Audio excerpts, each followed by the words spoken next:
Rahim. The next chapter that we are going to discuss today is electromagnetism. Question number 1 है a charged particle is moving in a uniform magnetic field. So which one of the following is true? Option A है its momentum changes but kinetic energy remains the same. Option B है both momentum and kinetic energy remain same. Option C है both momentum and kinetic energy change. Option D है kinetic energy changes but momentum remains the same.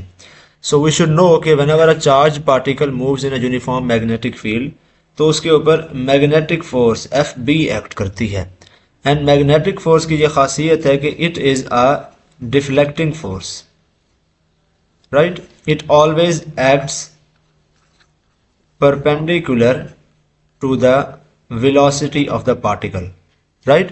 So magnetic force cannot increase or decrease the kinetic energy and magnitude of velocity या speed of the charged particle. एक बात ये हो गई. But magnetic force can alter direction of velocity, right. Direction of velocity change कर सकती है लेकिन मैग्नीट्यूड ऑफ वेलोसिटी चेंज नहीं कर सकती. इसलिए kinetic energy which is given bye 1/2 mv² उसको ये चेंज नहीं करती. लेकिन मोमेंटम जो कि वेक्टर है, obviously momentum is given bye mv, right. तो अगर वेलोसिटी की डायरेक्शन चेंज हो जाती है तो मोमेंटम की भी डायरेक्शन चेंज हो जाएगी. तो वेक्टर क्वांटिटी की अगर सिर्फ डायरेक्शन भी चेंज हो तो तब भी हम कंसीडर करते हैं कि that vector quantity is now changing, वो वेरिएबल वेक्टर ही कहलाता है.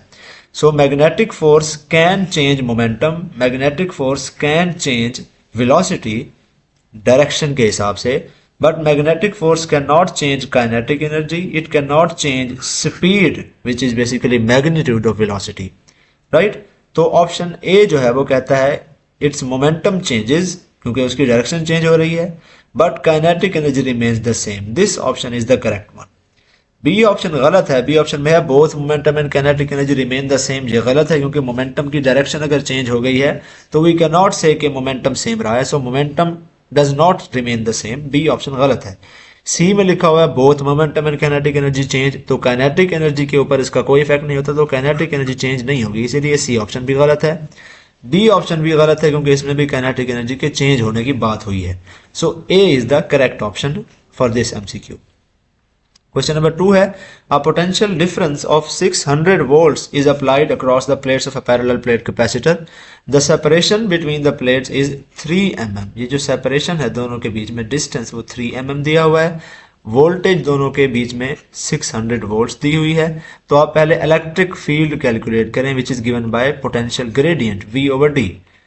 पोटेंशियल क्या है 600 volts divided by 3 multiplied by 10⁻³ और इसको हम लिख सकते हैं 200 मल्टीप्लाइड बाय 10⁻³ या इसको हम लिख सकते हैं 2 मल्टीप्लाइड बाय 10⁵ वोल्ट पर मीटर, राइट. हमने इलेक्ट्रिक फील्ड निकाल ली.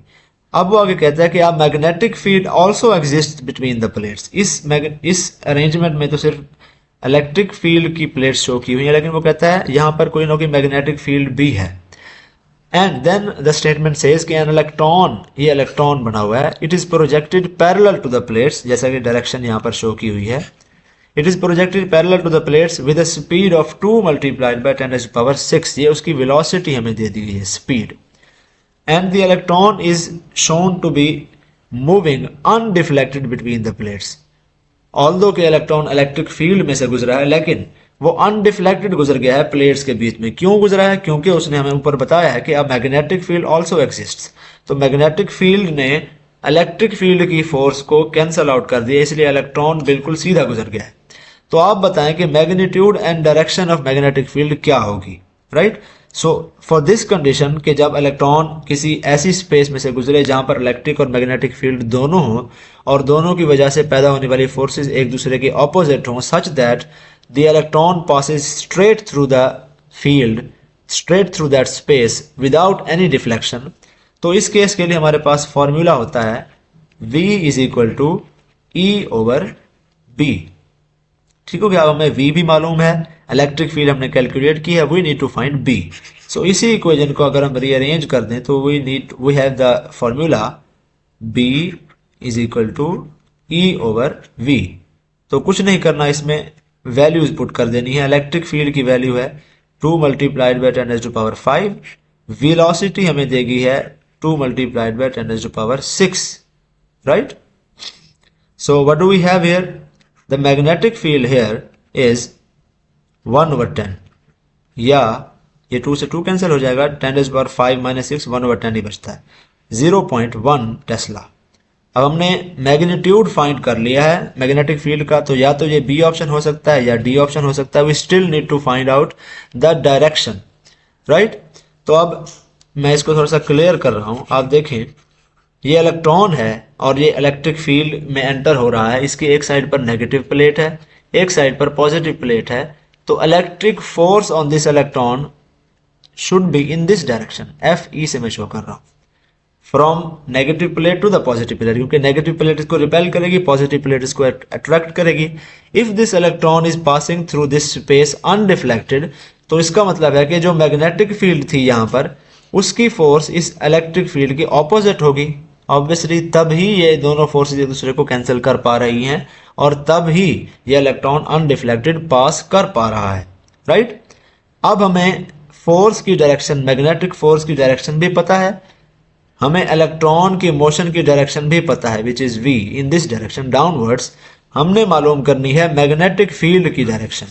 तो हम फ्लेमिंग का रूल लगाएंगे, आपको जो कंफर्टेबल लगता है आप वो लगा सकते हैं। राइट हैंड रूल लगा सकते हैं, फ्लेमिंग का left hand rule, palm rule, बहुत रूल्स हैं जिस पर भी आपकी प्रैक्टिस हो। I will use Fleming's left hand rule. Fleming left hand rule positive charge के लिए होता है, इस केस में इलेक्ट्रॉन है, तो हम फ्लेमिंग लेफ्ट हैंड रूल से कोई ना कोई डायरेक्शन निकालेंगे और उसको ऑपोजिट कर देंगे फॉर इलेक्ट्रॉन, वो डायरेक्शन फिर उसके ऑपोजिट होगी। तो फ्लेमिंग लेफ्ट हैंड रूल के मुताबिक we need to point our middle finger in the direction of motion of electron. तो हम मिडल फिंगर को, मैं यहाँ पर MID लिख रहा हूँ, डाउनवर्ड्स प्रोजेक्ट करेंगे and the thumb will be directed towards the direction of force. तो हमारी जो इंडेक्स फिंगर जिस तरफ भी पॉइंट करेगी वो इंडेक्स फिंगर हमें बताएगी कि मैग्नेटिक फील्ड की डायरेक्शन क्या है। तो लेफ्ट हैंड के अगर मिडल फिंगर डाउनवर्ड्स इस तरफ पॉइंट करें, थंब इस तरफ पॉइंट करें, तो आप देखेंगे कि आपका जो इंडेक्स फिंगर है that is pointing into the page, ठीक हो गया। तो अगर ये यहाँ पर प्रोटॉन होता या पॉजिटिव चार्ज होता तो उस केस में जो मैग्नेटिक फील्ड की डायरेक्शन निकलनी थी that would have been into the page और हम यहाँ पर क्रॉस बनाते। लेकिन चूंकि ये इलेक्ट्रॉन है तो इसी डायरेक्शन को आप उल्टा कर दें, तो क्रॉस बनाने की बजाय यहाँ पर आप बनाएंगे dot. So magnetic field in this case, यहाँ पर मैं B भी लिख रहा हूँ, मैग्नेटिक फील्ड की direction out of the page है, magnitude 0.1 tesla and direction out of the page. So D is the correct answer in this case. Next question है the correct relation between gauss and tesla is C। ये simple रट्टे की बात है, Gauss जो है वो बहुत छोटा यूनिट है टेस्ला का, टेस्ला से 10,000 गुना कम होता है। So 1 gauss is equal to 10⁻⁻⁴ Tesla.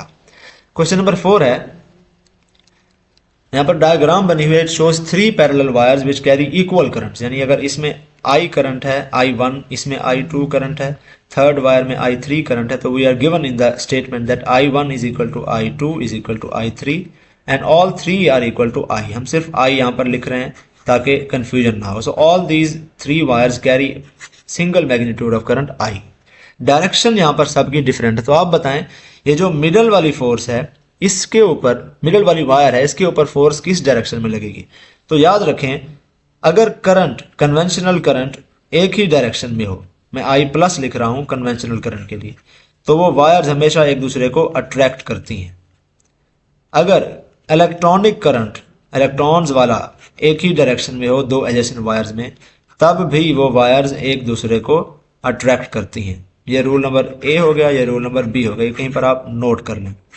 अगर एक दो वायर्स एडजेसेंट पड़ी हुई हैं पैरेलल, एक में कन्वेंशनल करंट इस डायरेक्शन में है और दूसरी में इलेक्ट्रॉनिक करंट उसी ही डायरेक्शन में है, अब ये दोनों वायर्स एक दूसरे को रिपेल करेंगी। ये रूल नंबर C हो गया। अगर दो वायर्स इस तरह से पड़ी हुई हैं कि एक वायर में कन्वेंशनल करंट इस डायरेक्शन में है, दूसरी वायर में इलेक्ट्रॉनिक करंट ऑपोजिट डायरेक्शन में है, ये वायर्स भी एक दूसरे को अट्रैक्ट करेंगी। ये 4 रूल्स आप यहीं पर लिख लें, आगे 4-5 एमसीक्यू एग्जैक्टली इसी हिसाब से आएंगे, तो डायरेक्टली ये रूल उठाकर हम अप्लाई कर देंगे। अब इस क्वेश्चन पर आ जाते हैं। वायर्स को हम नाम देते हैं wire A, wire B and wire C. तो आप देखें वायर बी और सी में करंट सेम डायरेक्शन में है, तो ये दोनों वायर्स अट्रैक्ट करेंगे एक दूसरे को, और वायर बी को ऊपर जो फोर्स लगेगी, एफ में लिख रहा हूं, एफ बी सी लिख रहा हूं, तो वो इस डायरेक्शन में होगी towards the wire C. Wire C wire B को अट्रैक्ट कर रही होगी, राइट। अब वायर ए और बी को आपस में कंपेयर करें। वायर ए और बी में करंट जो है वो ऑपोजिट डायरेक्शंस में है, तो यहां पर कौन सा ऑब्वियसली रूल अप्लाई होगा, वो वाला रूल के जिसके मुताबिक ऑपोजिट डायरेक्शन वाली जो वायर्स हैं वो एक दूसरे को रिपेल करती हैं। सो वायर ए वायर बी को रिपेल करेगी, और वायर ए की वजह से जो फोर्स लगेगी, एफ ए बी में लिख रहा हूं, वो भी इसी डायरेक्शन में होगी, टूवर्ड्स राइट। ठीक हो गया। तो नेट फोर्स इस मिडल वाली वायर के ऊपर टू द राइट होगी। D is the correct answer. Question number 5 है, an electron is projected at right angles to a uniform electric field. ये इलेक्ट्रॉन है, यहां पर एक यूनिफॉर्म इलेक्ट्रिक फील्ड है, ये मैग्नेटिक फील्ड नहीं है, ये पहले ध्यान रखें। तो वो कहता है in the absence of any other field, कोई और फील्ड नहीं है, सिर्फ ये इलेक्ट्रिक फील्ड ही हो, तो आप बताएं in which direction will the electron be deflected. Electric field की डायरेक्शन हमेशा पॉजिटिव प्लेट से नेगेटिव प्लेट की तरफ होती है। इलेक्ट्रॉन को ये पॉजिटिव वाली साइड रिपेल करेगी, नेगेटिव वाली साइड रिपेल करेगी, और पॉजिटिव वाली साइड अट्रैक्ट करेगी। तो इलेक्ट्रॉन जैसे ही इस रीजन में दाखिल होगा तो वो डिफ्लेक्ट हो जाएगा towards this direction initially, and then it will continue to move in a straight line. ठीक हो गया। तो इसको याद रखने के लिए हर बार दोबारा यह ना देखना पड़े, आपको पता होना चाहिए कि प्रोटॉन्स फॉलो इलेक्ट्रिक फील्ड। अगर यहां पर कोई प्रोटॉन होता पॉजिटिव चार्ज, तो वो इलेक्ट्रिक फील्ड की डायरेक्शन में डिफ्लेक्ट हो जाता, जबकि इलेक्ट्रॉन जो हैं ये जो हैं अपोज करते हैं इलेक्ट्रिक फील्ड को। इलेक्ट्रॉन्स हमेशा इलेक्ट्रिक फील्ड की ऑपोजिट डायरेक्शन में डिफ्लेक्ट होगा, ये याद रखें। ये 2 रूल्स आगे मजीद अप्लाई होंगे। So this electron will move towards left direction. B is the correct answer. ये इलेक्ट्रिक फील्ड है, तो इलेक्ट्रिक फील्ड के केस में हमेशा इलेक्ट्रॉन हो या प्रोटॉन हो, वो या तो अलोंग द फील्ड मूव करेगा या opposite to the field move करेगा।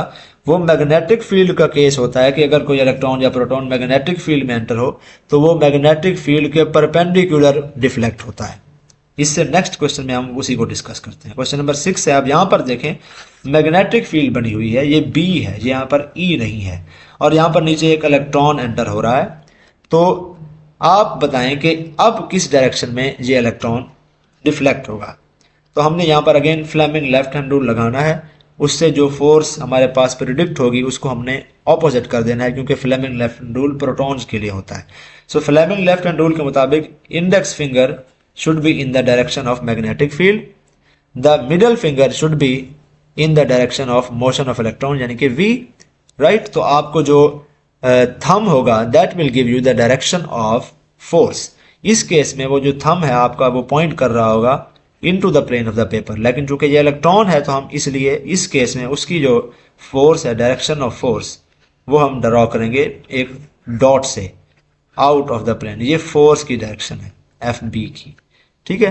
तो the force on this incoming electron would be out of the plane of the paper. तो ये इलेक्ट्रॉन जैसे ही इस मैग्नेटिक फील्ड में दाखिल होगा out of the plane of the paper deflect हो जाएगा। अब यहां पर आप ये बात गौर करें कि ये इलेक्ट्रॉन मैग्नेटिक फील्ड के अलोंग या इसके एंटी पैरेलल डिफ्लेक्ट नहीं हुआ, परपेंडिकुलरली डिफ्लेक्ट हुआ है। अगर यहां पर प्रोटॉन होता तो वो into the plane of the paper deflect हो जाता, इलेक्ट्रॉन है तो out of the plane of the paper deflect हो गया, हमेशा परपेंडिकुलर है।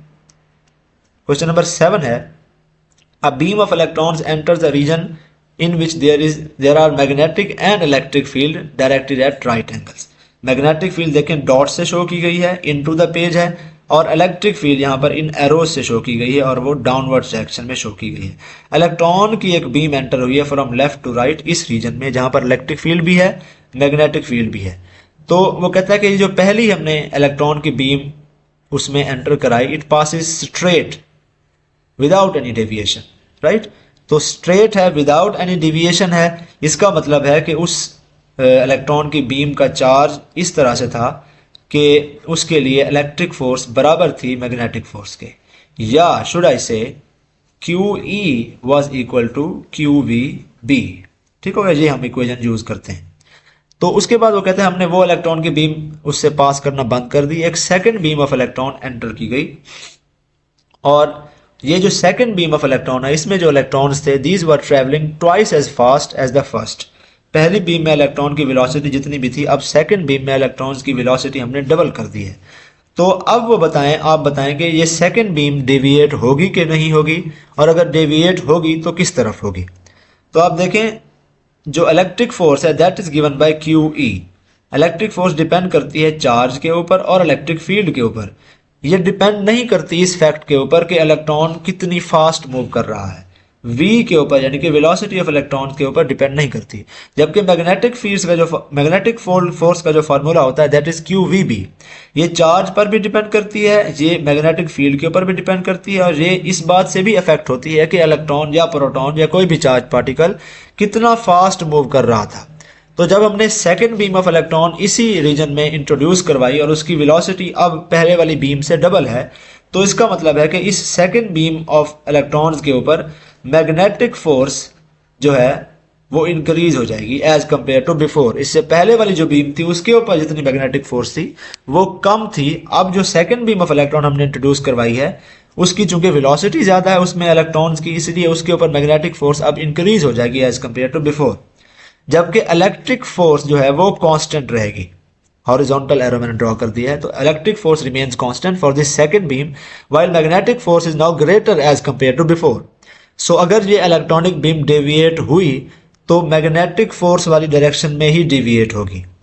अब उसने हमें कहा है कि आप बताएं किस तरफ डेविएट होगी, तो हम मैग्नेटिक फोर्स की डायरेक्शन निकाल लेंगे फ्लेमिंग लेफ्ट हैंड रूल से और उसी को इसका जवाब बना देंगे, क्योंकि वो मैग्नेटिक फोर्स की ही डायरेक्शन में डेविएट होनी है। तो अब देखिए मैग्नेटिक फील्ड की डायरेक्शन इनटू द पेज है, तो इंडेक्स फिंगर आप इनटू द पेज रखें। इलेक्ट्रॉन्स की डायरेक्शन जो है वो राइट साइड पर है, तो अपनी जो मिडल फिंगर है उसको आप रखें along the direction of electrons. तो थंब आपका जो है वो अपवर्ड्स आपको डायरेक्शन देगा, और ये तब होगा जब ये प्रोटॉन होते हैं, क्योंकि Fleming left hand rule protons के लिए है। फॉर इलेक्ट्रॉन्स हम इस डायरेक्शन को इन्वर्ट कर देंगे, तो मैग्नेटिक फोर्स इस इलेक्ट्रॉन की बीम के ऊपर डाउनवर्ड्स होगी। ठीक है ना, A option is the correct answer. Next है a positively charged particle enters a region where both electric and magnetic fields are parallel. ठीक है, ये इलेक्ट्रिक फील्ड की डायरेक्शन है, मैग्नेटिक फील्ड भी इसी रीजन में थी, उसकी भी डायरेक्शन उसी तरफ ही है, राइट। और जो पार्टिकल मूव कर रहा है उसकी वेलोसिटी भी उसी डायरेक्शन में ही है। तो आप बताएं उस पार्टिकल के ऊपर फोर्स कौन सी लगेगी। तो आपको पता होना चाहिए कि मैग्नेटिक फोर्स तभी लगती है जब V और B आपस में परपेंडिकुलर हो। इस केस में वेलोसिटी और मैग्नेटिक फील्ड आपस में पैरेलल है, तो there will be no magnetic force in this case, there will be only electric force in this case. So the force on this charged particle would be electric force only, which is equal to QE. So A is the correct answer. Question number 9 है a neutron, a proton, an electron and an alpha particle enter a region of uniform magnetic field with equal velocities. The magnetic field is perpendicular and directed into the page. ये crosses लगे हुए हैं। तो आप बताएं कि जो diagram है इसमें उसने उन चारों पार्टिकल्स की जो पाथ है उसको ट्रैक कर दिया है। तो आप बताएं इनमें से कौन सा इलेक्ट्रॉन है कौन सा प्रोटॉन है। तो सिंपल सी बात है, प्रोटॉन एक तो डायरेक्ट जुगाड़ू तरीका है जिससे टाइम बच सकता है। प्रोटॉन एक तो न्यूट्रॉन है, न्यूट्रॉन तो हमेशा सीधा जाएगा, कोई डिफ्लेक्शन नहीं होगी। तो सी जो है ये न्यूट्रॉन है, राइट, इसमें मैं एंड लिख रहा हूं। प्रोटॉन और अल्फा पार्टिकल दोनों पॉजिटिवली चार्ज पार्टिकल्स हैं, ये दोनों एक ही डायरेक्शन में डिफ्लेक्ट होंगे। तो बी और ए इन दोनों में से कोई एक प्रोटॉन है कोई एक अल्फा पार्टिकल है। अब वो कौन सा है वो डिपेंड करता है कि उनका चार्ज टू मास रेशो कौन सा है। ठीक हो गया। तो चार्ज टू मास रेशो जो है वो जितना ज्यादा होता है रेडियस उतना ही कम होता है। अल्फा पार्टिकल का चार्ज टू मास रेशो कम होता है, इसका रेडियस ज्यादा होगा। तो मोस्ट प्रोबेबली ये जो बी वाला है ये अल्फा पार्टिकल है, ये जो ए वाला है ये प्रोटॉन है। ठीक हो गया। इलेक्ट्रॉन का जो चार्ज है वो नेगेटिव है, तो इसका चार्ज बाकी सबके अल्फा और प्रोटॉन के ऑपोजिट है, तो ये ऑपोजिट साइड पर डिविएट होगा। ये डी जो है ये है इलेक्ट्रॉन। तो आप देखें ऑप्शन में डी किस ऑप्शन में है, सी ऑप्शन में डी दिया हुआ है, तो C is the correct answer. Option में आप देखें यहाँ पर स्वॉप्ड है, तो path D but option number C. तो यहाँ पर भी ख्याल करना, कभी कभार इस मौके पर आकर गलत हो जाता है, पूरा बंदा कॉन्सेप्ट से सॉल्व करता है लेकिन आखिर में यहाँ पर आकर गलती हो जाती है। So C is the correct answer. ये तो सिंपल तरीका है और टाइम बचाने के लिए। अदरवाइज आप यहाँ पर भी फ्लेमिंग लेफ्ट हैंड रूल लगाकर उसकी डायरेक्शन को ऑपोजिट करके डायरेक्शन ऑफ मैग्नेटिक फोर्स निकाल के पता चला सकते हैं कि इलेक्ट्रॉन किस तरफ डिविएट होगा। क्वेश्चन नंबर 10 है, two parallel wires carrying current in the same direction are shown in the figure. तो आप बताएं at which one of the following points magnetic field is weaker. Point Y है, point X है, point Z है। तो आप बताएं किस पॉइंट के ऊपर मैग्नेटिक फील्ड वीकर होगी। आप दोनों के ऊपर राइट हैंड रूल लगाएं, थंब को मूव करें towards the direction of current. तो आपकी जो फिंगर्स कर्ल करेंगी उससे हमें ये अंदाजा होगा कि जो फील्ड है वो इस तरह से स्वर्ल कर रही है अराउंड दिस वायर, राइट। इसी तरह यहां पर करें, यहां पर भी उसी तरह से ही फील्ड की डायरेक्शन आपको अपनी curling fingers of your right hand से पता चलेगी। तो अगर हम डॉट्स और क्रॉसेज में शो करें तो हम इस रीजन में डॉट्स बना देंगे ऊपर, और नीचे क्रॉसेज बना देंगे, ऊपर आउट ऑफ द पेज और नीचे इनटू द पेज। इसी तरह यहां पर हम डॉट्स बना देंगे और नीचे हम बना देंगे क्रॉसेस। तो आप देखें कि ये जो एक्स वाला पॉइंट है, इस पॉइंट के ऊपर दोनों वायर्स की मैग्नेटिक फील्ड एक दूसरे के ऑपोजिट है। ऊपर वाली वायर की magnetic field lines into the page जा रही हैं और नीचे वाली वायर की magnetic field lines out of the page जा रही हैं। तो इस पॉइंट के ऊपर both fields cancel out each other, so the magnetic field is weakest in the space between these two wires. इस रीजन में मैग्नेटिक फील्ड वीक होगी, इसीलिए ये दोनों वायर्स एक दूसरे को अट्रैक्ट करती हैं फिर, क्योंकि सेंटर वाले रीजन में magnetic field is the weakest, Y वाले पॉइंट पर भी हाई ज्यादा है, जी वाले पॉइंट पर भी ज्यादा है। दिस इज द रीजन के two wires carrying current in the same direction attract each other. So यहां पर हम ऑप्शन ए को सिलेक्ट करेंगे कि एक्स वो पॉइंट है जहां पर मैग्नेटिक फील्ड वीकर है। 11th क्वेश्चन है, the magnetic field in a certain region is given by this. What is the flux that passes through a 600 centimeter square area of loop in this region if the loop lies flat in the YZ plane? तो पहले ना आप YZ plane ही बना रहे हैं, X plane, X axis, Y axis और Z axis। तो YZ plane है ये, इस रीजन में वो लूप लाई करती है जिसका एरिया है 600 सेंटीमीटर स्क्वायर, राइट। तो इसका वेक्टर एरिया इस तरफ डायरेक्टेड होगा, right, vector area. So vector area x axis की तरफ डायरेक्टेड है। तो वेक्टर एरिया, पहले तो इसके एरिया को आप कन्वर्ट करें into metre square, 600 multiplied by 10 to power 4 and this will be equal to 6 multiplied by 10 to power -2, right. ये मीटर स्क्वायर में आ जाएगा। और अगर हम इसको वेक्टर एरिया की फॉर्म में लिखना चाहें तो we will write 6 multiplied by 10 to power -2, और इसको ज्यादा सिंपल कर लें 0.06 आई लिखेंगे हम यहाँ पर। क्यों? क्योंकि ये एक्स एक्सिस की डायरेक्शन में है और एक्स एक्सिस का जो यूनिट वेक्टर होता है वो होता है आई। अब आगे कुछ नहीं करना, आगे सिंपली आपने फ्लक्स मालूम करना है बी और ए का डॉट प्रोडक्ट। बी क्या है 3i + 7k डॉट 0.06 आई। डॉट प्रोडक्ट में क्या होता है कि आप आई वाले वेक्टर को आई वाले से मल्टीप्लाई करते हैं, जे को जे से और के से के को के से। अब दूसरे वेक्टर में जे और के नहीं है तो ये सिर्फ हम आई को ही मल्टीप्लाई करेंगे। 3 मल्टीप्लाइड बाय 0.06 कर देंगे आप, तो आपके पास जो जवाब आएगा दैट विल बी 0.18, और ये स्टैंडर्ड यूनिट्स में होगा तो वेबर में होगा या न्यूटन मीटर पर एम्पियर में होगा। So 0.18, this B is the correct answer. A proton and an alpha particle are projected perpendicular to the field with same velocity। तो आप बताएं कि प्रोटॉन जिस सर्कुलर पाथ में मूव करेगा उसका रेडियस और अल्फा पार्टिकल जिस सर्कुलर पाथ में मूव करेगा उसका रेडियस, उनकी आपस में रेशो क्या होगी। ये बात हम ऊपर भी डिस्कस कर चुके हैं। फॉर्मूला होता है R = mv/qb, राइट। अब देखें दोनों की वेलोसिटी सेम है और दोनों सेम मैग्नेटिक फील्ड में है, तो v और b कांस्टेंट्स हैं। तो हम देख सकते हैं कि R is proportional to the ratio m/q। ठीक हो गया। ये जो E/m रेशो होती है या Q/m रेशो या चार्ज टू मास रेशो, इसको हम कहते हैं स्पेसिफिक चार्ज।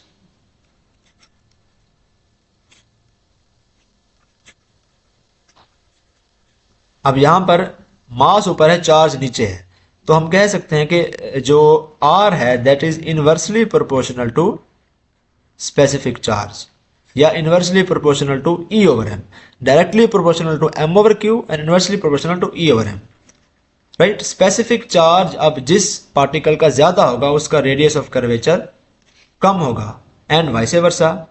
अब आप दोनों अल्फा पार्टिकल और प्रोटॉन का स्पेसिफिक चार्ज कैलकुलेट कर लें। For proton charge is 1, mass is also 1, सो इसका जो स्पेसिफिक चार्ज है वो 1 है। For alpha particle charge is 2 and proton is and mass is 4, सो इसका जो स्पेसिफिक चार्ज है वो 1/2 है। तो अल्फा पार्टिकल का जो स्पेसिफिक चार्ज है वो हाफ है एज कंपेयर टू प्रोटॉन का, राइट। तो हमने देखा है रेडियस इनवर्सली प्रोपोर्शनल है स्पेसिफिक चार्ज के, तो इसका मतलब है कि अल्फा पार्टिकल का जो रेडियस है वो 2 टाइम्स होगा रेडियस ऑफ प्रोटॉन के। स्पेसिफिक चार्ज हाफ है तो रेडियस उसका 2 टाइम्स होगा। तो अगर हम रेशो मालूम करें प्रोटॉन और अल्फा पार्टिकल के चार्जेस की, तो हम देखते हैं Rp ओवर R अल्फा तो क्या होगा 1/2 हो जाएगा। तो 1/2 की रेशो हमें मिलेगी। A option is the correct answer.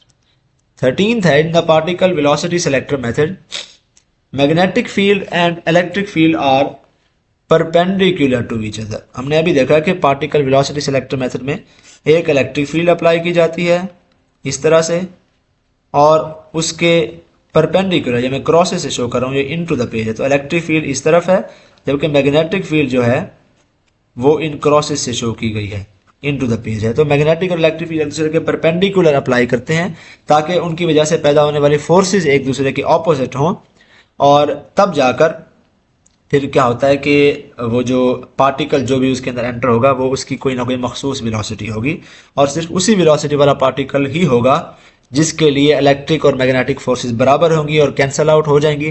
तो सिर्फ उस मखसूस वेलोसिटी वाला पार्टिकल स्ट्रेट अनडिफ्लेक्टेड पास हो जाएगा, बाकी इधर उधर डिफ्लेक्ट हो जाएंगे। तो इस तरह से हम वेलोसिटी सेलेक्टर यूज करते हैं। So magnetic field and electric field are perpendicular to each other in a velocity selector, and the velocity of the particle is given by the ratio of electric field to magnetic field. ये formula भी हमने ऊपर discuss किया है कि for a velocity selector वो velocity कौन सी select होगी, v होगी वो वेलोसिटी, और वो डिसाइड होगी कि इलेक्ट्रिक और मैग्नेटिक फील्ड का आपस में रेशियो क्या है। So this B is the correct option. 14th है the direction of field around a wire carrying current towards you is what.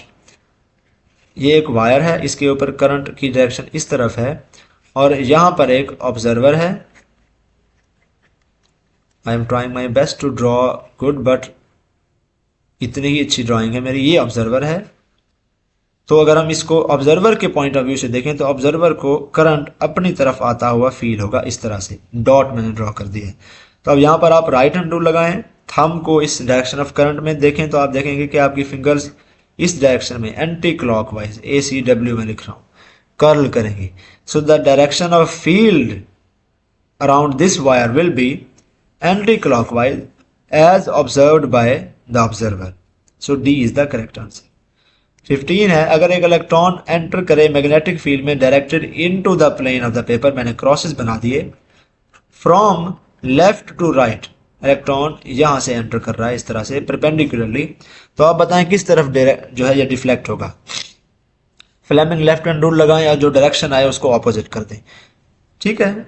Index finger should be into the plane of the paper, the middle finger should be along the direction of motion of electron, इस तरफ होगी middle finger, और into the plane of the paper होगी index finger. तो आपका thumb direct होगा opposite, ये होगा फॉर प्रोटॉन। यहां पर चूंकि इलेक्ट्रॉन है तो डायरेक्शन होगी downwards, so downwards is the correct option.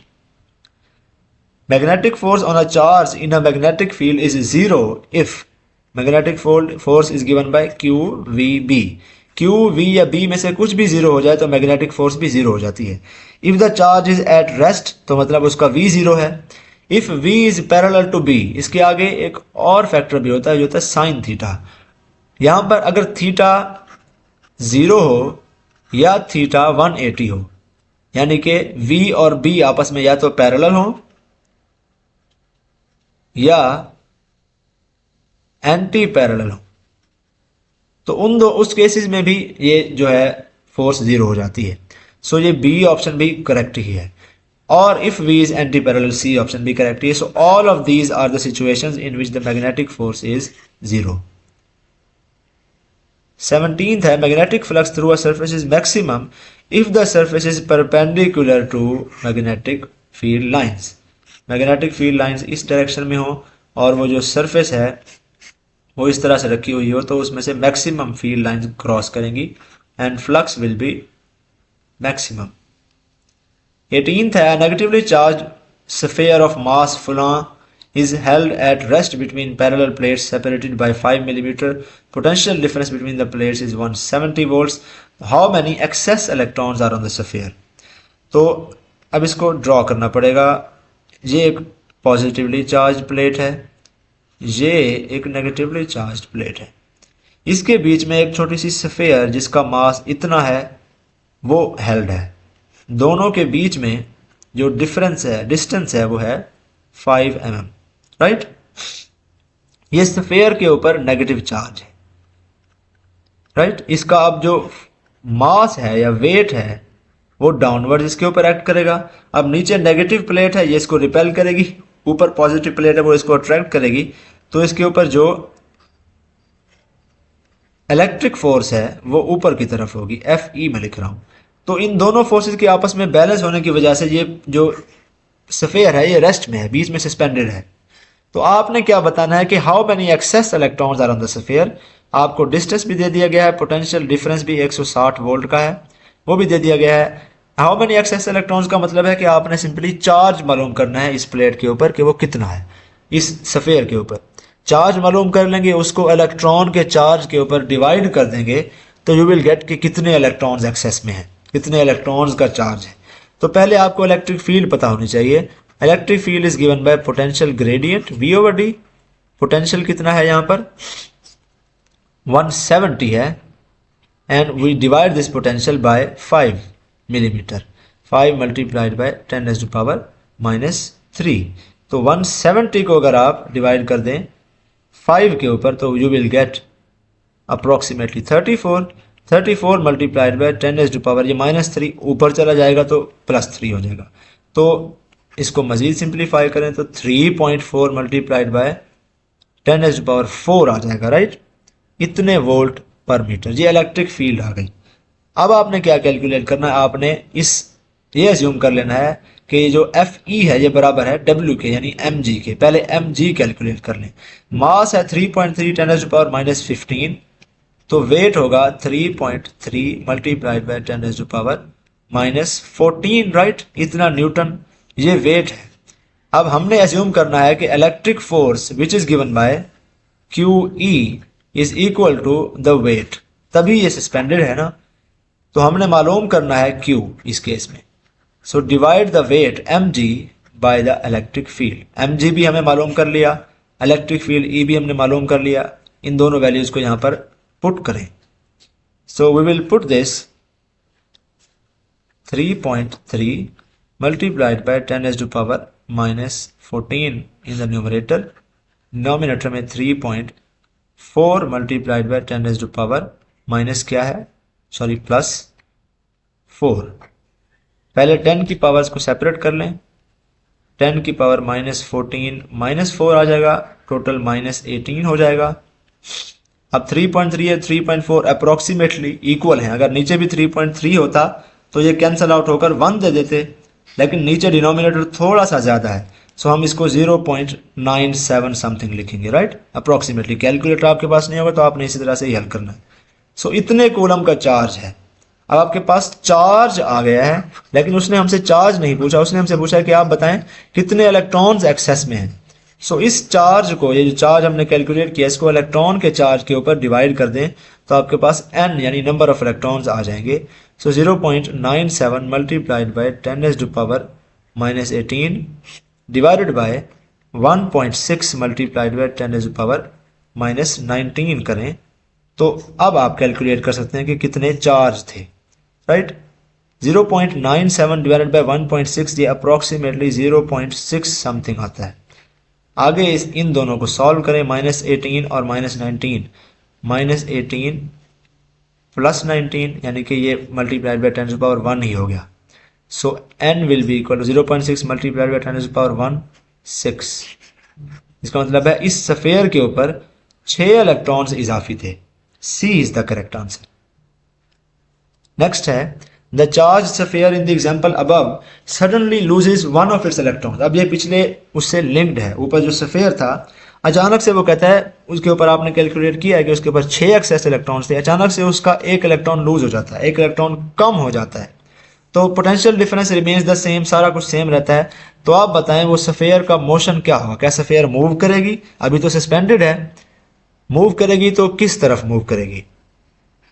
अब देखें ये जो इलेक्ट्रिक फोर्स थी ये this was due to F E is equal to Q E ना, पोटेंशियल सेम रहा है तो ये ई की वैल्यू इलेक्ट्रिक फील्ड तो सेम रहेगी, लेकिन आपने चार्ज कम कर दिया है, एक इलेक्ट्रॉन लूज हो गया ना, तो Q has been decreased here.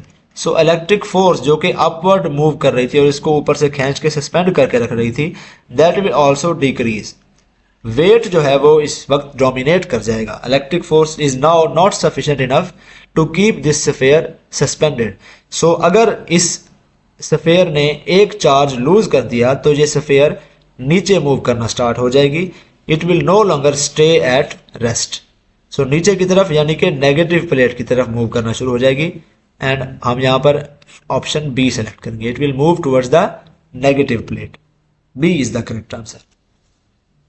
अगला है it is required to select charge ions which have a speed of this 4.2 10 to the power 6, the electric field strength is 3.2 10 to the power 4। आपने magnetic field, again कुछ भी नहीं है इसमें rocket science, velocity selector वाला formula लगा देना है। इलेक्ट्रिक फील्ड की जगह आपने क्या पुट करना है, जो है कि इलेक्ट्रिक फील्ड हमें गिवन है 3.2 10 to the power 4, और आपने मैग्नेटिक फील्ड निकालनी है तो मैग्नेटिक फील्ड को इस तरफ ले आए, वी को इस तरफ ले आए, नीचे वेलोसिटी की जगह इसकी वैल्यू पुट करेंगे, you will get 7.6 milli Tesla.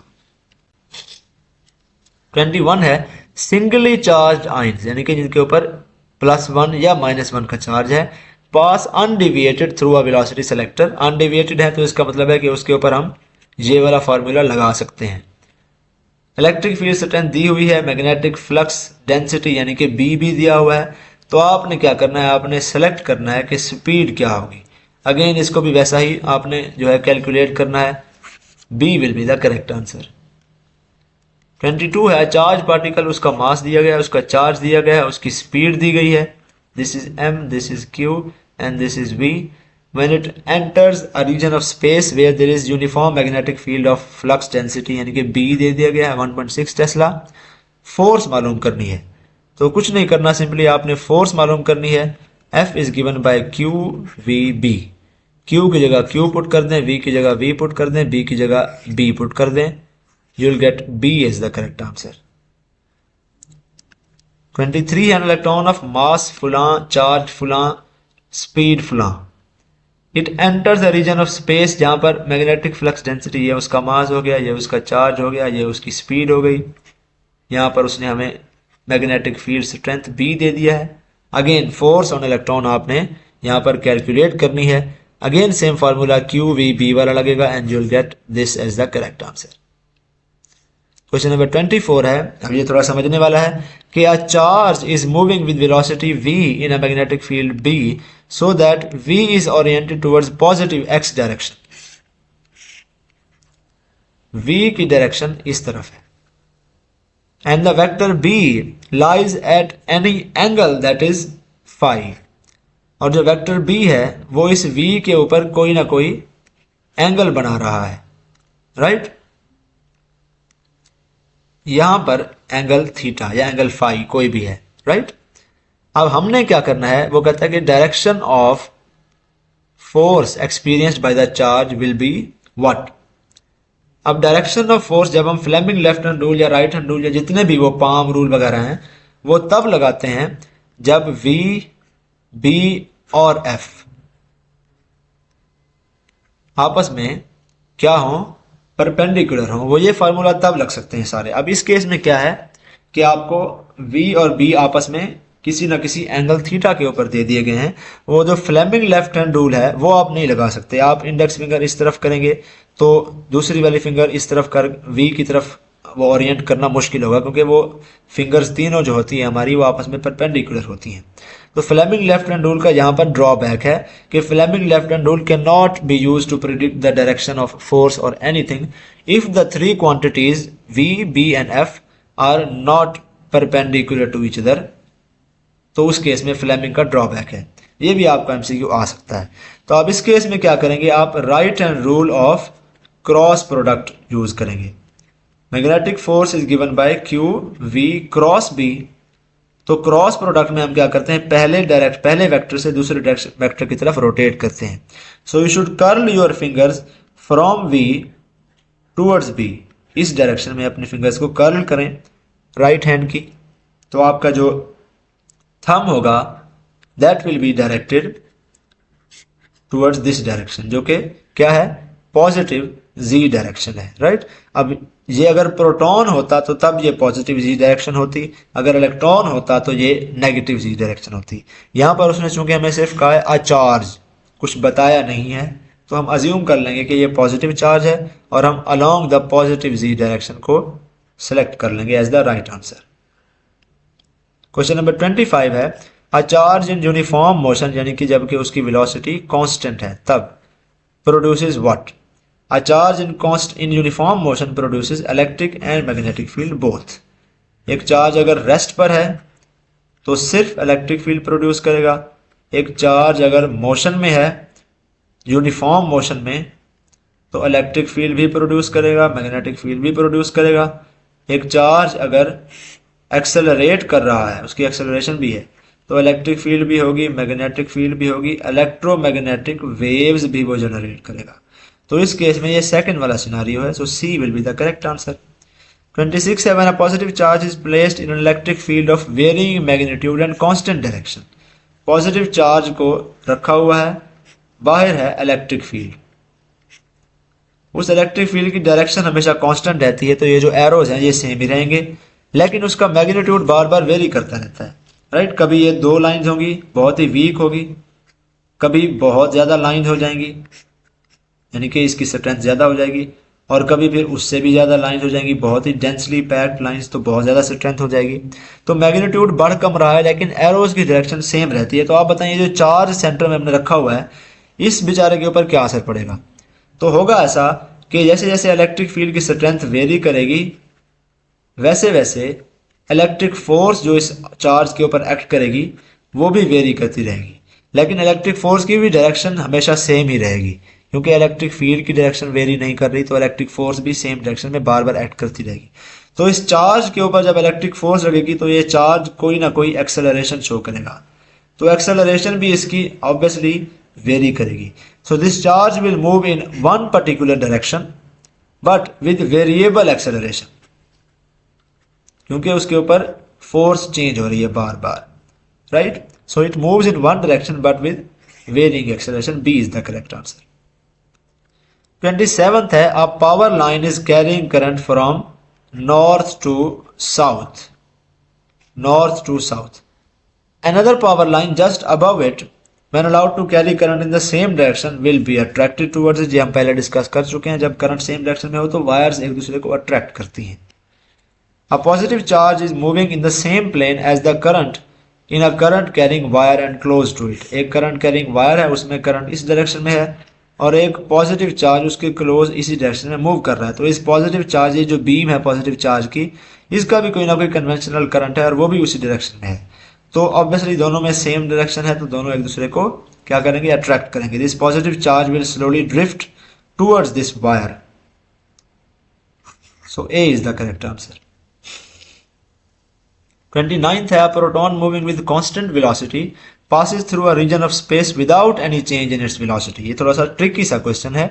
If E and B represent the electric and magnetic field respectively, तो आप बताएं कौन सा ऑप्शन इनमें से करेक्ट हो सकता है। अब प्रोटॉन कांस्टेंट वेलोसिटी से जब मूव करेगा किसी भी ऐसे स्पेस में जहां पर इलेक्ट्रिक और मैग्नेटिक फील्ड है, तो अगर उस रीजन में इलेक्ट्रिक फील्ड नॉन जीरो हो, यानी इलेक्ट्रिक फील्ड कोई ना कोई हो, मैग्नेटिक फील्ड भी नॉन जीरो हो, यानी कि मैग्नेटिक फील्ड भी कोई ना कोई हो, तो इट्स पॉसिबल कि वो इलेक्ट्रॉन किसी ना किसी साइड पर डिफ्लेक्ट हो जाए। लेकिन अगर वो electron without any change in velocity move कर रहा है, तो ये तब हो सकता है अगर इलेक्ट्रिक फील्ड की वजह से पैदा होने वाली फोर्स क्यू ई और मैग्नेटिक फील्ड की वजह से पैदा होने वाली फोर्स क्यू वी भी आपस में बराबर हो जाए। तो उस केस में तो ठीक है, ये इलेक्ट्रॉन या प्रोटॉन या जो भी चार्ज है किसी भी वेलोसिटी के चेंज के बगैर उस स्पेस से सीधा अनडिफ्लेक्टेड पास कर जाएगा। तो इसका मतलब है कि जो कंडीशन हमें ये ऑप्शन ए में दी हुई है ये पॉसिबल है। अगर किसी रीजन ऑफ स्पेस में इलेक्ट्रिक फील्ड भी जीरो हो, इलेक्ट्रिक फील्ड भी नॉन जीरो हो, यानी कुछ ना कुछ हो, मैग्नेटिक फील्ड भी नॉन जीरो हो, तो ये वाली कंडीशन अचीव की जा सकती है और पॉसिबल है कि वो proton without any change in velocity pass कर जाए। सो ये पहला ऑप्शन तो ट्रू हो गया, ठीक है ना, कि ये वाली कंडीशन में उस इलेक्ट्रॉन का या प्रोटॉन का अनडिफ्लेक्टेड पास करना पॉसिबल है अगर ये दोनों फोर्सेस बराबर हो जाएं, तो ए ऑप्शन पॉसिबल है।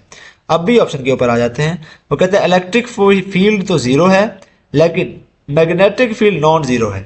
इलेक्ट्रिक फील्ड तो है नहीं, तो मतलब इलेक्ट्रिक फोर्स तो एग्जिस्ट ही नहीं करती होगी उस स्पेस में, लेकिन मैग्नेटिक फील्ड कोई ना कोई है। तो हम अगर ये अज्यूम कर लें कि वो जो इलेक्ट्रॉन था वो parallel to the magnetic field move कर रहा था, तो उस केस में ये जो क्यू वी बी है, मैग्नेटिक फोर्स है, ये जीरो हो जाएगा और वो इलेक्ट्रॉन बिल्कुल सीधा क्रॉस करके निकल जाएगा without any change in its velocity, जो हमें उसने शर्त दी है क्वेश्चन में। तो इसका मतलब है कि ये बी वाला सिनारियो जो ऑप्शन बी में है ये भी पॉसिबल है। अगर किसी रीजन में इलेक्ट्रिक फील्ड जीरो हो लेकिन मैग्नेटिक फील्ड एग्जिस्ट करती हो, तो अगर वो electron parallel to the magnetic field गुजर रहा हो तो पॉसिबल है कि वो electron without any change in its velocity move कर जाए, यानी कि अनडिफ्लेक्टेड पास कर सकता है। ये बी वाला ऑप्शन भी पॉसिबल है, इट कैन बी ट्रू। अब आ जाते हैं सी की तरफ। सी है कि इलेक्ट्रिक फील्ड जीरो है और मैग्नेटिक फील्ड भी जीरो है, तो ये तो बिल्कुल ऑब्वियस ही बात होगी। जब इलेक्ट्रिक फील्ड जीरो है तो उसके ऊपर इलेक्ट्रिक फोर्स भी कोई नहीं है, मैग्नेटिक फील्ड जीरो है तो मैग्नेटिक फोर्स भी कोई नहीं है, तो ऑब्वियसली वो प्रोटॉन सीधा का सीधा पास कर जाएगा उस रीजन ऑफ स्पेस से। सो इसका मतलब है कि ये तीनों सिनारियोज पॉसिबल हैं। इन तीनों सिनारियोज में से किसी भी सिनारियो में हम थोड़ी बहुत अरेंजमेंट करके ये वाली कंडीशन मीट कर सकते हैं और उस चार्ज को विदाउट डिफ्लेक्शन पास करवा सकते हैं। So all of these are possible, D is the correct answer. 30 है, a current carrying wire carries current from west to east. West to east, what will be the magnetic field above at a point above the wire. तो इस तरफ वो wire जा रही है, current उसका इस तरफ है, आप राइट हैंड रूल लगा दें, RHL में लिख रहा हूं, तो आप अपने जो थंब है उसको डायरेक्ट करें टुवर्ड्स द करंट, तो आप देखेंगे कि आपकी जो फिंगर्स है राइट हैंड की वो इस तरफ कर्ल होती हैं, लाइक दिस, राइट। तो eight a point above the wire, आप देखें वायर के ऊपर ये जो डायरेक्शन है मैग्नेटिक फील्ड की वो डाउनवर्ड्स है, और वायर के नीचे ये दोबारा ये एरोज दोबारा ऊपर की तरफ जा रहे हैं, तो वायर के नीचे से दोबारा साउथ से नॉर्थ, नीचे साउथ है और ऊपर नॉर्थ है। तो वायर के ऊपर at a point above the wire the direction is from north to south, and wire के नीचे at a point below the wire the direction is from south to north. उसने हमें पूछा है at a point above the wire, तो हम select करेंगे north to south, C option. 31 है, an electron is moving along the positive x axis to get it moving in N anticlockwise direction. एक Cartesian plane बना लें, ये x axis है, ये वाई है, इलेक्ट्रॉन मूव कर रहा है इस तरफ पॉजिटिव एक्स एक्सिस की तरफ, इलेक्ट्रॉन है। To get it moving along an anticlockwise direction, यानी कि हम चाहते हैं कि वो इलेक्ट्रॉन सीधा ना जाए, वो इलेक्ट्रॉन इस तरह से एंटी क्लॉकवाइज मूव कर जाए। तो इसके लिए जरूरी है कि इस इलेक्ट्रॉन के ऊपर इस तरफ मैग्नेटिक फोर्स लगे, राइट, तभी ये एंटी क्लॉकवाइज मूव करेगा ना। तो आप बताएं मैग्नेटिक फील्ड किस डायरेक्शन में अप्लाई करें। तो आपको इलेक्ट्रॉन की वेलोसिटी मिल गई है, आपने प्रिडिक्ट कर लिया है कि मैग्नेटिक फोर्स हमें रिक्वायर्ड है इस डायरेक्शन में। अब आपने क्या करना है, आपने सिंपली मालूम करना है कि बी मैग्नेटिक फील्ड की डायरेक्शन बी की क्या होगी। Again Fleming left hand rule लगाएं, और चूंकि ये इलेक्ट्रॉन है तो जो जवाब आएगा उसको हम उल्टा कर देंगे। जो आपका मिडल फिंगर है that should be directed along velocity, यहाँ पर मैं m लिख रहा हूँ। The thumb should be directed along force, तो आप देखेंगे कि आपका जो इंडेक्स फिंगर है वो इन टू द प्लेन डायरेक्ट कर रही है, यानी कि यहाँ पर क्रॉस हमें लगाना चाहिए था अगर ये पॉजिटिव चार्ज होता, लेकिन चूंकि ये इलेक्ट्रॉन है नेगेटिव चार्ज है तो मैंने यहाँ पर उसको रिवर्स करके डॉट लगा दिया है। So the direction of magnetic field should be into the page. Into the page इस केस में क्या है, जी एक्सिस है, बाहर out of the page positive z axis होती है इस सिचुएशन में। इनटू द पेज जो होगी वो नेगेटिव जी एक्सिस होगी। तो ये डायरेक्शन ऑफ मैग्नेटिक फील्ड जो है वो along the negative z axis होनी चाहिए, तब ये इलेक्ट्रॉन सीधा जाने की बजाय इस तरह एंटी क्लॉकवाइज डिफ्लेक्ट हो जाएगा। So D is the correct answer. 32 है, proton beam is going from north to south and a neighbouring electron beam is going from south to north. आप देखें प्रोटॉन बीम जिस तरफ जा रही है तो इसका मतलब है उसकी वजह से पैदा होने वाला कन्वेंशनल करंट इस तरफ है। एक इलेक्ट्रॉन बीम उसके ऑपोजिट जा रही है, इसकी वजह से पैदा होने वाला इलेक्ट्रॉनिक करंट इस तरफ है। हमने अभी ऊपर सिनारियो डिस्कस किए हैं कि कन्वेंशनल करंट एक डायरेक्शन में हो और जो है इलेक्ट्रॉनिक करंट उसकी ऑपोजिट डायरेक्शन में हो, तो अगर वो दोनों वायर्स हैं तो वो दोनों वायर्स एक दूसरे को अट्रैक्ट करेंगी, और अगर वो दोनों बीम्स हैं तो वो बीम्स भी यूँ समझें वायर के बगैर चार्जेस फ्री स्पेस में मूव कर रहे हैं तो वो बीम्स भी एक दूसरे को अट्रैक्ट करेंगे। ये प्रोटॉन बीम है, ये इलेक्ट्रॉन बीम है, तो ये दोनों एक दूसरे को जो है अट्रैक्ट करेंगी। So the electron beam will be deflected towards the proton beam, not away from the proton beam. A is the correct answer. 33 या proton enters the magnetic field, उसकी फ्लक्स डेंसिटी यानी कि आपको बी दे दिया गया है, speed आपको we दे दी गई है, and at an angle of 30 degrees what will be the force on the proton.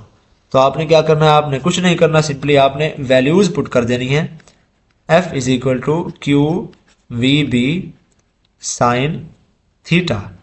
Q की जगह आप क्या पुट करेंगे, क्यू की जगह आप पुट करेंगे charge of the proton which is 1.6 multiplied by 10⁻⁻⁻19।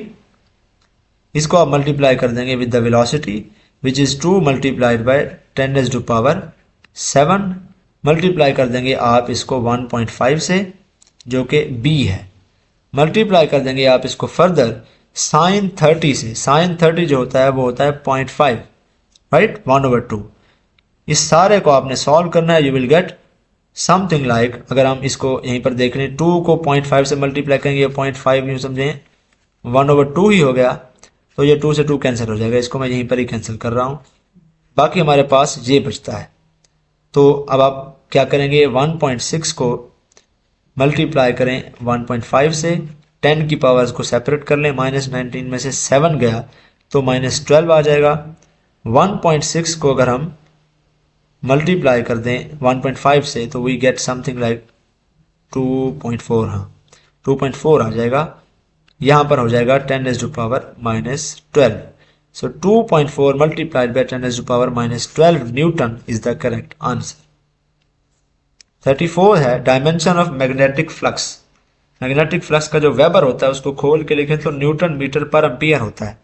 Newton की जगह हम लिख सकते हैं किलोग्राम मीटर पर स्क्वायर सेकंड, आगे मीटर पर एम्पियर वैसे का वैसे, किलोग्राम ये मीटर और मीटर 2 मीटर हो गए, मीटर स्क्वायर लिख देंगे, और ये अब सारे के सारे बेस यूनिट्स हैं। किलोग्राम मास का, ये लेंथ का, ये टाइम का, और ये एम्पियर खुद बेस यूनिट है। इसकी अगर डायमेंशन बनाएंगे तो ये mass, length squared, time negative squared, and ampere को एम्पियर ही लिखते हैं, या करंट होगा तो आई लिख देते हैं कुछ केसेस में, लेकिन हमारी बुक्स में इसकी नोटेशन ए ही होती है अगर हम इसका बेस यूनिट बनाएंगे तो, या डायमेंशन लिखेंगे तो। सो ये जो है mlt स्क्वायर t-2, ये C option is the correct answer. 35 है, an alpha particle is projected in a region of magnetic field.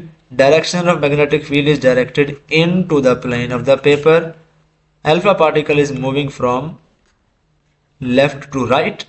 आप बताएं डायरेक्शन ऑफ टॉर्क क्या होगी। अब एक बात यहां पर ध्यान में रखनी, ये डायरेक्शन ऑफ टॉर्क पूछ रहा है, डायरेक्शन ऑफ फोर्स नहीं पूछ रहा।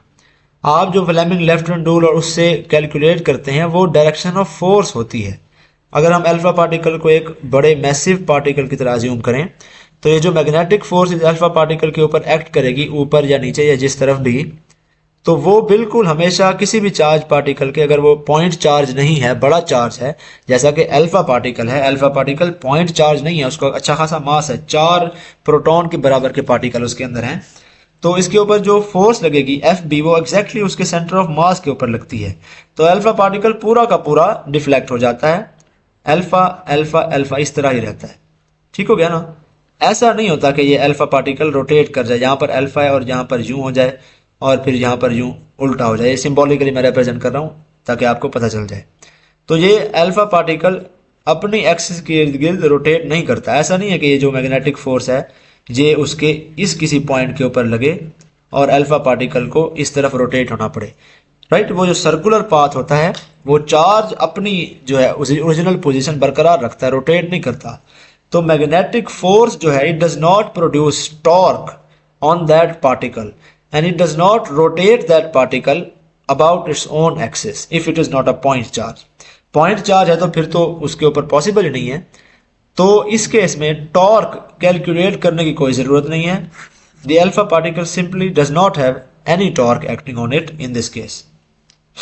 36th है an electron is injected into a uniform magnetic field with components of its velocity parallel to and normal to the field direction। तो आप बताएं path of electron क्या होगा।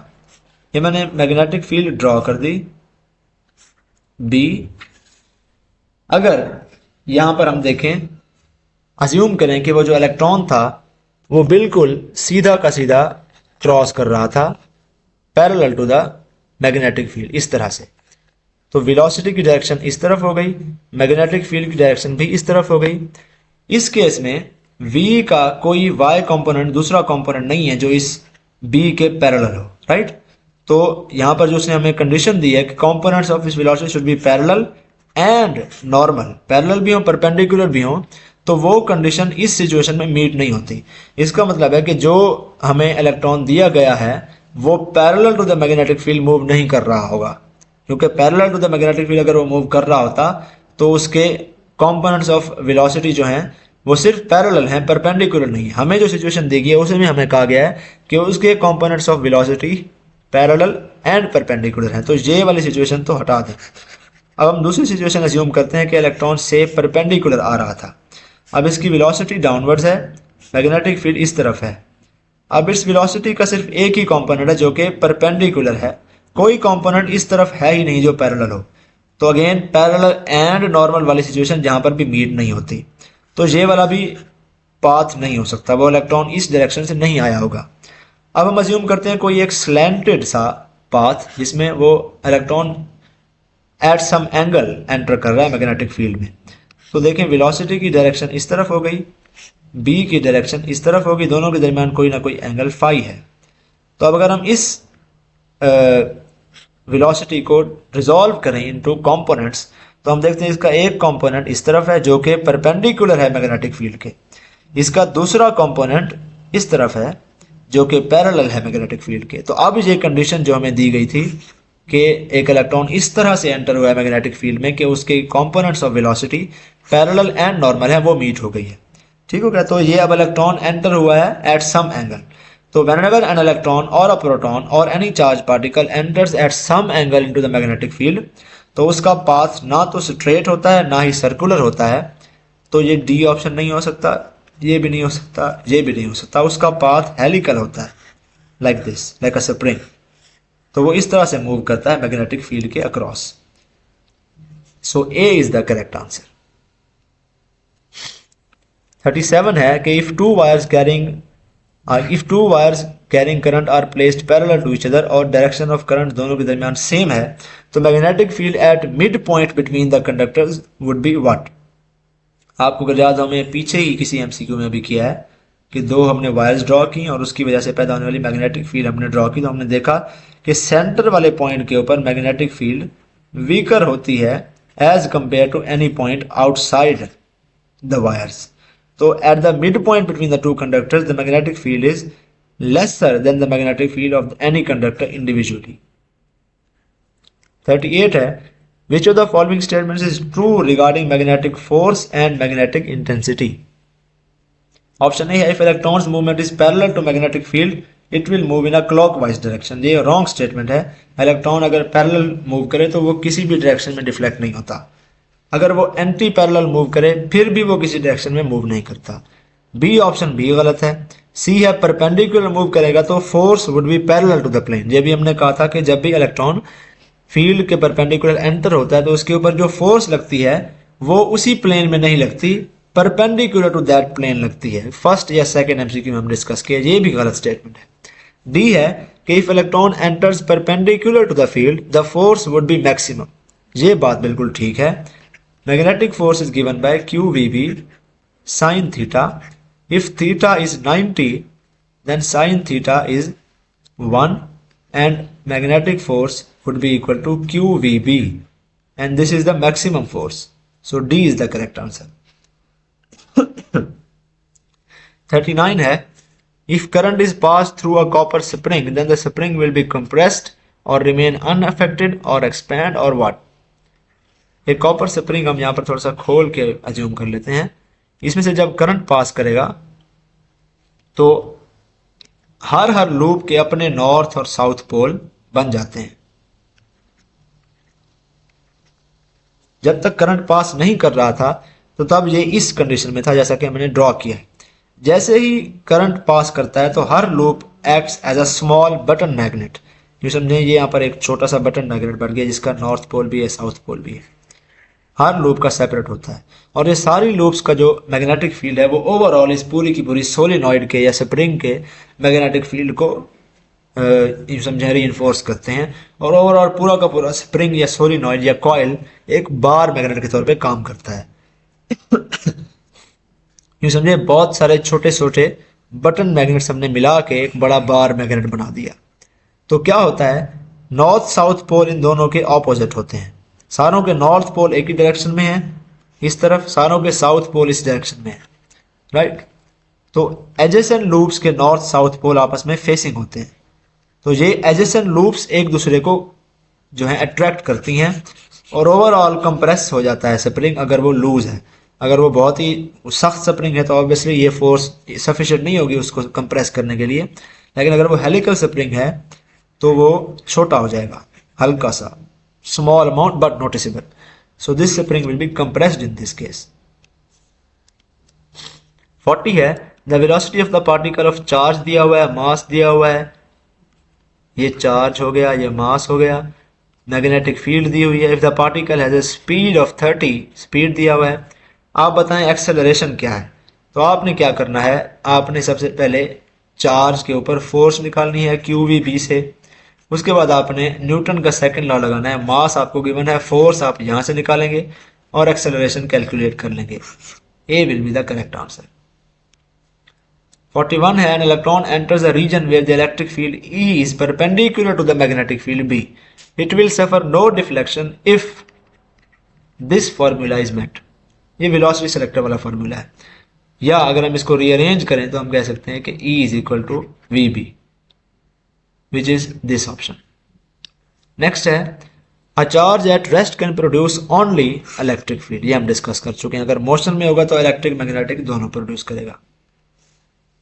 43 है, अब ये बड़ा मजे का क्वेश्चन है। a small horseshoe magnet is placed on a balance. एक horseshoe magnet प्रोड्यूस किया, मैं इस केस में सिर्फ उसके पोल्स ही बना रहा हूं फॉर ईज। ये नॉर्थ पोल है, यहां पर उसका साउथ पोल हम दिखा देते हैं, ये साउथ पोल है। इसके बीच में एक वायर रख दी गई है, दोनों जो हैं पोल्स के बीच में, और उस वायर को क्लैंप कर दिया है किसी सपोर्ट के साथ, यानी कि वो वायर आप मूव नहीं कर सकती, ये ऊपर किसी सपोर्ट के साथ मिली हुई है। इस वायर की लेंथ हमें दे दी गई है और when a current of 3.5 amperes I भी हमें दे दिया गया है। अब ये पूरा का पूरा जो हॉर्सशू मैग्नेट है वो कहता है कि ये किसी नीचे बैलेंस के ऊपर रखा हुआ है। नीचे इसके ऊपर एक कोई ना कोई वेइंग मशीन है, इसके ऊपर रीडिंग आती है कोई समथिंग 2.5 कुछ भी, और वजन हम नोट कर रहे हैं। जब तक इस वायर में करंट नहीं था तो रीडिंग स्टेडी थी, कोई ना कोई स्पेसिफिक रीडिंग बता रहा होगा वो बैलेंस। जैसे ही इस वायर में से करंट 3.5 एम्पियर का पास किया जाता है तो हम देखते हैं कि जो रीडिंग है वो 0.027 ग्राम बढ़ जाती है और ऐसा लगता है कि एज इफ वेट जो है इस हॉर्सशू मैग्नेट का वो बढ़ गया है। ठीक हो गया। तो आप बताएं इस हॉर्सशू मैग्नेट के दो पोल्स के बीच में मैग्नेटिक फील्ड की जो इंटेंसिटी थी वो कितनी थी, राइट। ये बी इस मैग्नेट का कितना होगा। तो आपको पता होना चाहिए कि whenever a current carrying conductor is placed in a magnetic field, तो उस करंट कैरिंग कंडक्टर के ऊपर कोई ना कोई फोर्स लगती है, जो कि इस केस में भी लगेगी। जैसे ही हमने करंट पास किया तो यहाँ पर मैग्नेटिक फोर्स लगेगी, लेकिन चूंकि ये वायर ऊपर क्लैम्प्ड है तो ये वायर मूव नहीं करेगी उस फोर्स की वजह से, ये उल्टा उस मैग्नेट को धकेलना शुरू कर देगी। अब उस मैग्नेट को ये डाउनवर्ड्स धकेलना शुरू कर देगी, जिसकी वजह से हमने देखा है कि इस बैलेंस के ऊपर जो रीडिंग थी वो बढ़ गई है, राइट। बैलेंस के ऊपर, बैलेंस चूंकि उसका वेट नोट कर रहा था या मास नोट कर रहा था, तो चूंकि इलेक्ट्रिक करंट पास करते ही मैग्नेटिक फोर्स लगी है इस मैग्नेट के ऊपर, तो जो बैलेंस है वो हमें रीडिंग अब थोड़ी सी ज़्यादा दे रहा है। तो अब हमें क्या करना है, हमने मैग्नेटिक फ्लक्स डेंसिटी मालूम करनी है। उसके लिए हमें पता होना चाहिए कि ये नीचे इसने कितनी फोर्स लगाई है। ये नीचे उतनी फोर्स लगाएगा जितना वेट का चेंज आया है। मास का चेंज हमें दिया हुआ है, वेट का चेंज हम इसको g से मल्टीप्लाई करके मालूम कर सकते हैं, राइट। तो you will multiply this 0.027 with 10। उससे पहले इसको किलोग्राम में कन्वर्ट कर लें। 0.027 मल्टीप्लाइड बाय 10 तो करेंगे ही हम, किलोग्राम में कन्वर्ट करने के लिए हम इसको 1000 पर डिवाइड करेंगे, राइट। 0 से 0 कैंसिल हो गया। 0.027 डिवाइडेड बाय 100, ये हमारे पास आ गई है उसके वेट की वैल्यू, और यही बराबर होगी उसके फोर्स की। इसको अगर हम सिंप्लीफाई कर दें तो we can write it as 0.027 multiplied by 10⁻⁻2 या 2.7 मल्टीप्लाइड बाई 10⁻⁴ न्यूटन। इतना उसका जो है वेट इंक्रीज हो गया है जैसे करंट हमने पास किया है, या इतनी फोर्स अप्लाई हुई है उस करंट की वजह से जैसे ही हमने करंट पास किया है। This force is given bye ILB। अब आपको करंट पता है, लेंथ भी गिवन है, आपको B मालूम करना है, आपको फोर्स भी पता चल चुकी है। आपने इस इक्वेशन में ये पुट करनी है and you will find out the current. B is equal to F/IL। Force है 2.7 multiplied by 10⁻⁻4 divided by current है 3.5 मल्टीप्लाइड बाय 5 सेंटीमीटर, तो 5 मल्टीप्लाइड बाय 10⁻⁻2 कर देंगे आप, and the magnetic flux density या मैग्नेटिक फील्ड